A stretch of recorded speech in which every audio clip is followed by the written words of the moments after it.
आप देख रहे हैं देश लाइव, देश की आवाज।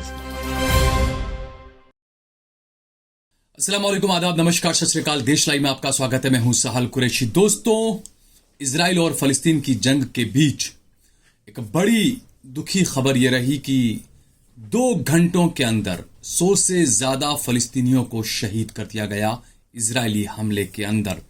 और लगे हाथ जो है वो फलस्तीन के जब 110 से ज्यादा लोग शहीद हुए और ये जो हमला किया गया, इसके फौरन बाद हमास ने भी जो है वो बदला लिया और ताबड़तोड़ हमले किए। खान यूनिस के अंदर 1 दर्जन से ज्यादा इजरायलियों को हलाक कर दिया गया।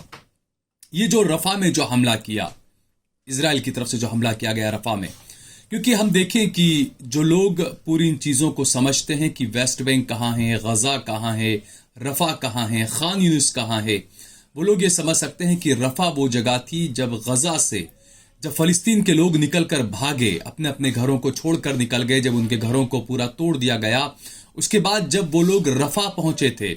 और ये इजराइल का हमेशा से ये रहा कि वो पर्चियां बरसाता था ऊपर से और कहता था कि आप रफा से गजा चले जाइए, रफा खतरनाक इलाका है।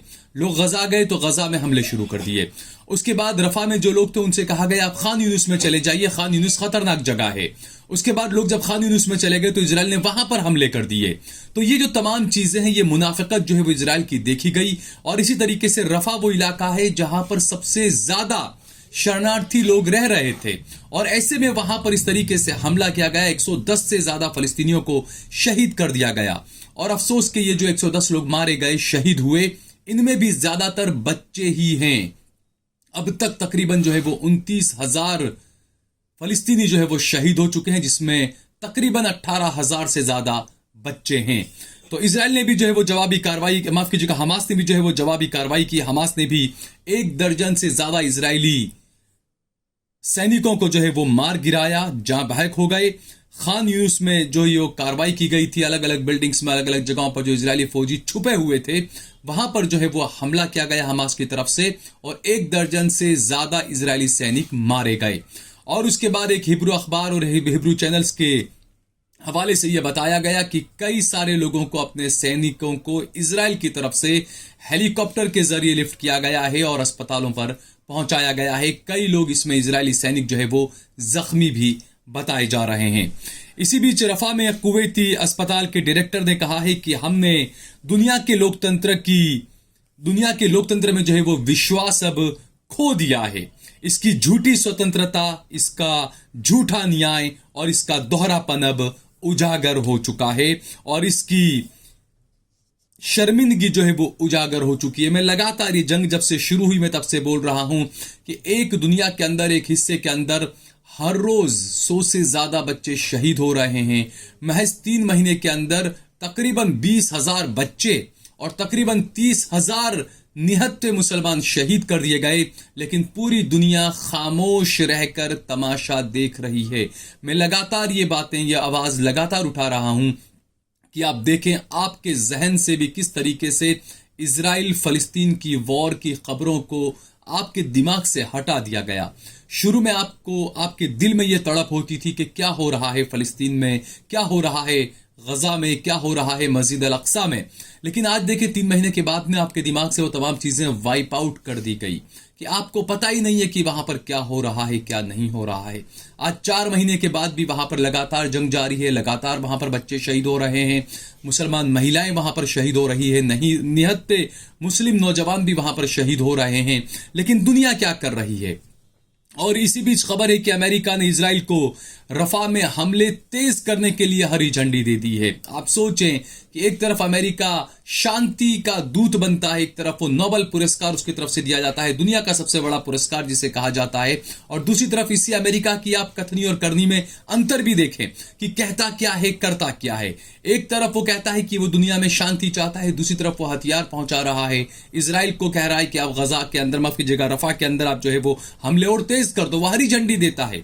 ये खबरें आ जाइए। वहीं अमेरिका का दोहरा चरित्र भी जो है वो एक तरह से बेनकाब हो चुका है।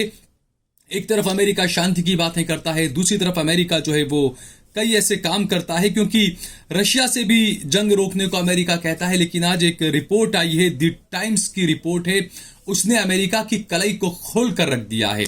अमेरिका की कलाई जो है वो उतर चुकी है। उसमें यह कहा गया है कि रूसी हथियारों में 20,000 अमेरिकी हथियार है। दोस्तों आप सोचिए कि जब रशिया और यूक्रेन के बीच में जब जंग शुरू हुई तो अमेरिका ने सबसे ज्यादा विरोध किया दुनिया को दिखाने के लिए, और ये कहा कि नहीं, रशिया को जंग नहीं करनी चाहिए, यूक्रेन अकेला नहीं है, यूक्रेन के साथ हम खड़े हैं। ये तमाम चीजें कही, यूक्रेन को भी ये यकीन दिलाया कि हम आपके साथ खड़े हैं।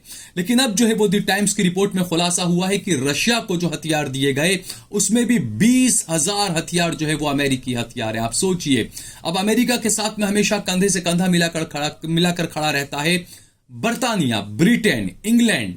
ये इंग्लैंड भी जो है वो इसकी कथनी और करनी में भी कितना अंतर है वो भी आप देखिए।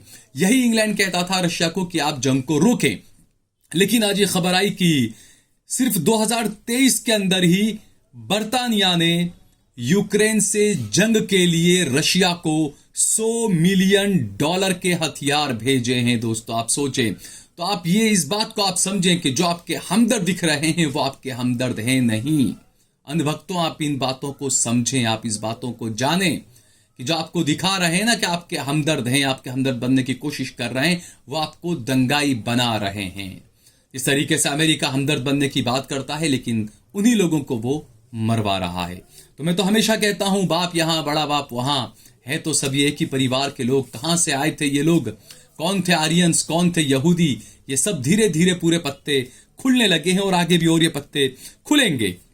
यानी कि इनकी राजनीति जो है वो सीधे, इनकी नीति और इनकी राजनीति, चाहे वो अमेरिका हो, बर्तानिया हो, इनकी नीति और राजनीति जो है वो लोगों की लाशों पर ही है। मौत का सौदागर किसे कहा गया था, आपको याद होगा, है ना? यहां पर भी वही चल रहा है, लाशों पर राजनीति कैसे करना। इस देश के अंदर आपको भी नजर आएगा। और मैंने इसीलिए कहा कि जब बाप यहां कर रहा है तो ये बाप भी वहां से, इनके बड़े बाप से सीख कर आया है। इन चीजों को आप समझें।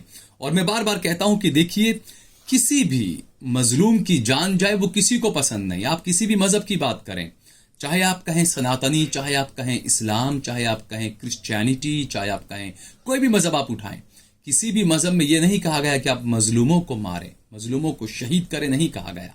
लेकिन यहां पर जो मौत का सौदागर जिसे कहा जाता है, उसके जो पूर्वज जो हैं वो वहां पर मौत के सौदे कर रहे हैं। और यहां पर भी हमारे साहब हैं, इनकी पहचान ही हुई थी गुजरात के दंगों से, 2002 के दंगों से इनकी पहचान हुई थी। और उसके बाद इन्हें नाम दिया गया मौत का सौदागर। और उसे इन्होंने प्रूव करके दिखाया कि बार बार इजराइल भाग भाग कर गए, सारी चीजें, सारी टेक्नोलॉजी इजराइल से ले लेकर आए। भारत की हमेशा पॉलिसी रही कि हम हमेशा फलस्तीन के साथ खड़े रहे। मैं सिर्फ फलस्तीन की बात नहीं कर रहा हूं, फलस्तीन को भूल जाए, मुसलमान हिंदू ये भी भूल जाए आप। भारत एक संस्कृति रही है, भारत का हमेशा ये रुख रहा कि जहां पर भी कोई मुल्क अगर मजलूम है, किसी के साथ में अगर ज्यादती जोर जबरदस्ती हो रही है, तो हमारा देश भारत उसके साथ में कांधे से कांधा मिलाकर खड़ा रहा है। लेकिन अब जो कहते हैं कि हम विश्व गुरु हैं, तो एक विश्व गुरु तो अमेरिका भी है। वो किस तरीके से मौत का सौदागर बना हुआ है, तो वो मौत का सौदागर बन चुका है। और आप कहते हैं कि आपको और आगे बढ़ना है मौत के सौदे में, आप बड़े विश्व गुरु बनना चाहते हैं। तो आपका विश्व गुरुपना कहां जाएगा और कैसा होगा आपका विश्व गुरुपना, इस बात का आप अंदाजा बखूबी लगा सकते हैं।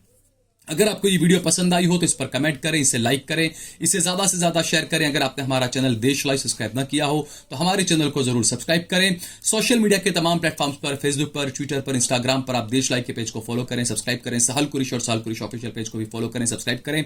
हमने हमारा नंबर भी दिया हुआ है। मैं बार बार आप लोगों से गुजारिश करता हूं, अपील करता हूं, आज एक बार फिर से अपील कर रहा हूं, आपका थोड़ा थोड़ा सहयोग भी हमारे लिए काफी काम आ सकता है। जितना ज्यादा हो सके इतना ज्यादा हमारा सहयोग करें। बहुत बहुत शुक्रिया। जय भारत, जय हिंद।